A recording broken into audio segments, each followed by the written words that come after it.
தஞ்சாவூர் மாவட்டம் ஒரத்தநாடு அருகே உள்ள தெலுங்கன்குடிக்காடு கிராமத்தில் அதிமுக முன்னாள் அமைச்சர் வைத்திலிங்கத்தை அவரது இல்லத்தில் சசிகலா நேரில் சந்தித்தார். பின்னர் அவர் நிருபர்களுக்கு அளித்த பேட்டியில், இந்த சந்திப்பு என்பது அனைத்தும் கலந்தது. இந்த இயக்கம் என்பது தலைவர் ஆரம்பித்தது, மக்களுக்காக ஆரம்பித்தது. நல்ல ஆட்சி 2026 கொடுப்போம். அது மக்களாட்சியாக இருக்கலாம். வெளியில் சில பேர் நினைக்கலாம் அதிமுகவை சுக்குநூறாக உடைத்து விடலாம். எப்படி என்றால், கடலில் இருக்கும் தண்ணீரை பக்கெட்டில் எடுத்து வெளியேற்றி விடுவேன் என்பது போல உள்ளது.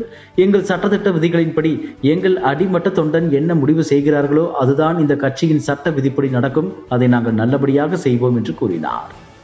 பாஜக மாநில தலைவர் அண்ணாமலை எக்ஸ் வலைதளத்தில் வெளியிட்டுள்ள செய்தியில், திமுகவின் 60 ஆண்டு கால பொய் பித்தலாட்டங்களை தமிழக மக்கள் முழுமையாக புரிந்து கொண்டு சமக்கல்வி கையெழுத்து இயக்கத்திற்கு பெருமளவில் ஆதரவளித்து வருகின்றனர். ஆனால் நாட்டு நடப்பே தெரியாமல் யாரோ எழுதி கொடுப்பதை வைத்து கனவுலகில் சஞ்சரித்துக் கொண்டிருக்கிறார் முதலமைச்சர் மு.க. ஸ்டாலின். கண்களை திறந்து பாருங்கள் முதலமைச்சரே, உங்கள் போலி நாடகத்தை நம்பி ஏமாற இது 1960கள் அல்ல. அனைத்து குழந்தைகளுக்கும் தரமான சமமான கல்வி கிடைப்பதை இனியும் உங்களால் தடுக்க முடியாது என பதிவிட்டுள்ளார்.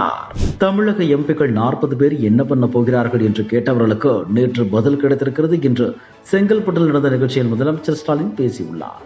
மும்மொழி கொள்கையை, அதாவது ஹிந்தி சமஸ்கிருத மொழியை ஏற்றுக்கொண்டால் தான் தமிழகத்திற்கு வர வேண்டிய 2000 கோடி ரூபாய் நிதியை தருவோம் என்று திமிராக மத்திய கல்வித்துறை அமைச்சர் தர்மேந்திர பிரதான் பேசுகிறார்.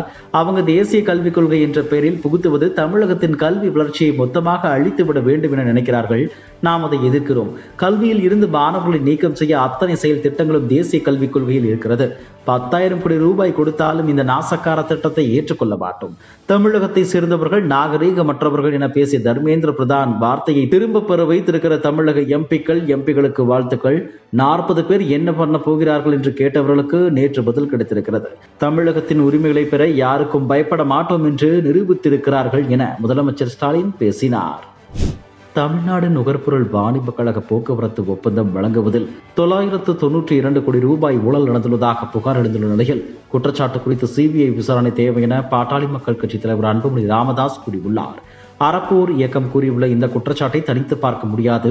பொது விநியோக திட்டத்தின் கீழ் வழங்கப்பட வேண்டிய அரிசி, கோதுமை உள்ளிட்ட உணவு தானியங்களை உரியவர்களை சென்றடையாமல் கசிந்து செல்வதால் 2022-23 ஆண்டில் தமிழ்நாட்டில் இலவசமாக வழங்கப்பட வேண்டிய அரிசி மக்களுக்கு வழங்கப்படாமல் வேறு வழிகளில் திருப்பி விடப்பட்டதன் மூலமாக மட்டும் 1900 கோடி ரூபாய் தமிழக அரசுக்கு இழப்பு ஏற்பட்டிருப்பதாகவும் சர்வதேச பொருளாதார உறவுகளுக்கான இந்திய ஆராய்ச்சி குழு நடத்திய ஆய்வில் தெரியவந்துள்ளது.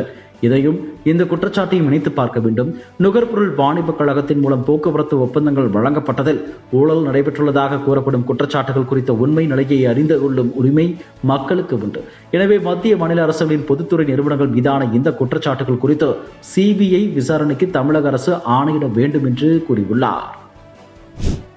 2024 மக்களவைத் தேர்தலின் போது மத்திய சென்னை தொகுதி தேமுதிக வேட்பாளர் பார்த்தசாரதியை ஆதரித்து அதிமுக பொதுச் செயலாளர் எடப்பாடி பழனிசாமி பிரச்சாரம் செய்தார். அப்போது தயாநிதி மாறன் எம்பி தனது தொகுதி மேம்பாட்டு நிதியை முறையாக செலவிடவில்லை என்று குற்றம் சாட்டியிருந்தார்.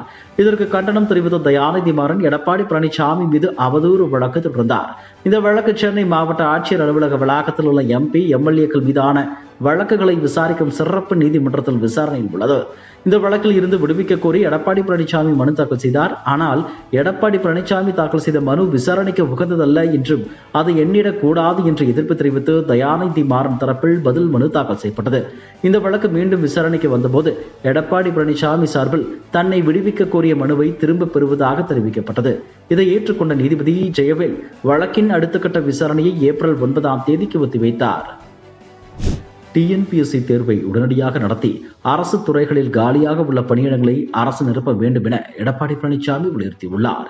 மேலும் அவர் கூறும்போது, காலியாக உள்ள அரசு பணியிடத்தை நிரப்பாமல் ஓய்வு பெற்றவர்களை ஒப்பந்த அடிப்படையில் பணியமர்த்துவதா? தலைமை செயலகத்திலும் பலர் ஓய்வு பெற்றும் ஒப்பந்த அடிப்படையில் பணியமர்த்தப்பட்டுள்ளனர். டிஎன்பிஎஸ்சி தேர்வை உடனடியாக நடத்தி அரசு துறைகளில் காலியாக உள்ள பணியிடங்களை அரசு நிரப்ப வேண்டும். லட்சக்கணக்கான காலி பணியிடங்களை நிரப்ப டிஎன்பிஎஸ்சி எப்போது நடவடிக்கை எடுக்கும் என்றும் தெரிவித்துள்ளார். என்னுடைய பேச்சு புண்படுத்தியிருந்தால் 100 முறை கூட மன்னிப்பு கேட்க தயார் என மத்திய அமைச்சர் தர்மேந்திர பிரதான் தெரிவித்துள்ளார். தமிழ்நாடு மக்கள் நாகரீகமற்றவர்கள் என பேசிய மத்திய அமைச்சர் தர்மேந்திர பிரதானுக்கு கண்டனம் வலுத்திருந்தது. இதையடுத்து தமிழ்தான் உலகின் மூத்த மொழி என்று மோடி அரசு பல இடங்களில் கூறியுள்ளது. மோடி அரசு தமிழ் மொழிக்கு எதிரானது இல்லை என்றும் மாநிலங்களவையில் மத்திய அமைச்சர் தர்மேந்திர பிரதான் பேசினார். இதுபோன்ற செய்திகளை மேலும் தெரிந்து கொள்ள எங்களது யூடியூப், ஃபேஸ்புக் மற்றும் ட்விட்டர் ஆப்களை சப்ஸ்கிரைப் செய்யவும்.